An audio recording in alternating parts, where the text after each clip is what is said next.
Hello friends, నేను మీ తెలుగమ్మాయి. ఈరోజు వ్లాగ్తో నేనైతే మీ ముందుకు వచ్చాను. సో ఈ వీడియోలో ఉప్మా అయితే రెసిపీ అయితే చేశానంట. ఈ వీడియో వచ్చేసి ఈ ఉప్మా రెసిపీ వచ్చేసి చిన్నపిల్లలు తినరు కదా, వాళ్ళ కోసం అయితే చేశానన్నమాట. సో ముందుగా నేనైతే ఇక్కడ కొద్దిగా ఆయిల్ అయితే వేసి ముందుగా కట్ చేసి పెట్టుకున్న ఉల్లిపాయల ముక్కలను అయితే వేసానన్నమాట. తర్వాత వచ్చేసి పచ్చిమిర్చి వేసిన తర్వాత గోల్డెన్ బ్రౌన్లో కలర్లో వచ్చేంత వరకు లో ఫ్లేమ్లో పెట్టుకొని వేయించుకోవాలి. సో నా ఛానల్ కనుక ఫస్ట్ టైం చూస్తున్నట్టయితే వెంటనే వెళ్ళి సబ్స్క్రైబ్ చేసుకోండి అండ్ లైక్ చేసి షేర్ చేసి కామెంట్ బాక్స్లో అనేది మీ ఒపీనియన్ చెప్పండి ఫ్రెండ్స్. సో చూసారు కదా, గోల్డెన్ బ్రౌన్లో వచ్చేసిన తర్వాత ముందుగా కట్ చేసి పెట్టుకున్న టమాటా ముక్కలను అయితే వేసాను. అవి బాగా కుక్ అయ్యేంత వరకు వేయించుకుంటూ ఉండాలి. అవి కుక్ అవ్వాలంటే కొద్దిగా సాల్ట్ అయితే అందులో వేయాలి.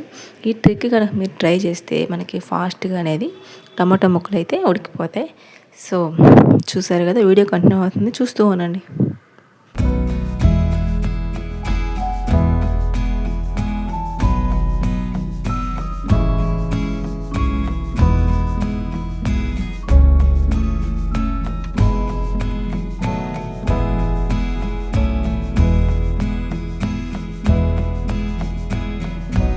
సో చూసారు కదా, ఫైనల్గా అయితే కుక్ అయిపోయింది.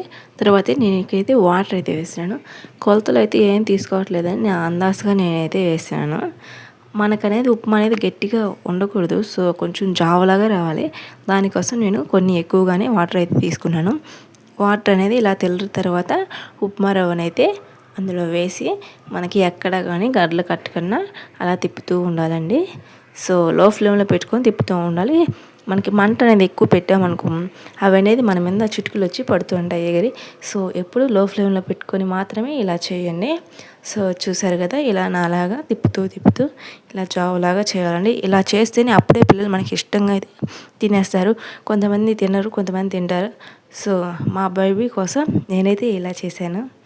సో మీకు కనుక వీడియో నచ్చితే లైక్ చేసి షేర్ చేసి కామెంట్ బాక్స్లో నా ఒపీనియన్ చెప్పండి ఫ్రెండ్స్. అండ్ ఉప్మా రెసిపీ ఎలా వచ్చిందో కూడా కామెంట్ బాక్స్లో కామెంట్ చేయండి.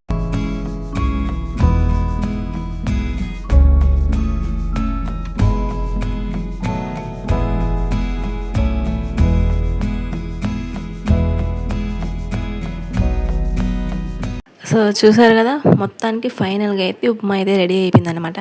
సో చూడండి, జ్యూసీగా అసలు సూప్ లాగా అసలు జావలాగా ఎంత బాగుందో. పిల్లలే కాదండి, మనం కూడా తినేయచ్చు. ఇలా తింటే ఎంతైనా తినాలని అనిపిస్తుంది. కొంతమంది ఉప్మా ఇలా చేయరనమాట. సో నా స్టైల్లో ఉప్మా ఇలా చేశానమాట. సో ఉప్మా ఎలా ఉందో వెళ్తూ కామెంట్ చేయండి అండ్ లైక్ కూడా చేయండి. మన ఛానల్ ఎవరైనా ఫస్ట్ టైం కనుక చూస్తున్నట్టయితే వెంటనే వెళ్ళి సబ్స్క్రైబ్ చేసుకోండి. పక్కనే బెల్ ఐకాన్ క్లిక్ చేయండి. అప్పుడు నేను ఏ వీడియోలు పెట్టినా మీకు నోటిఫికేషన్గా వస్తుంది. బాయ్. నెక్స్ట్ వీడియోతో మళ్ళీ మీ ముందుకు వస్తాను. వెళ్తూ చిన్న లైక్ ఇచ్చి వెళ్ళండి.